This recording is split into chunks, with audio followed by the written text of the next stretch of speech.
mag-harvest ako ng parsley leaves. Ito, yung mga maliliit ito, upang makadevelop siya ng bagong leaves. So, here.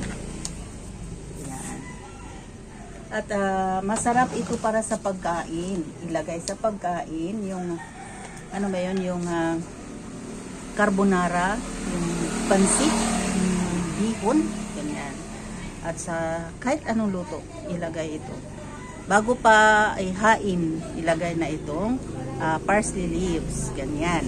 At yung sa akin, kasi mahilig ako sa tea.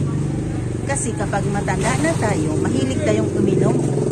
At hindi naman pwedeng iinom tayo ng kape, oras-oras, or sa ilang beses sa isang araw. Kaya, tea ang ginamit ko. So sa umaga, uminom ako ng kape. Pagkatapos doon, pag gusto na akong uminom, it's either mainit or hot tea or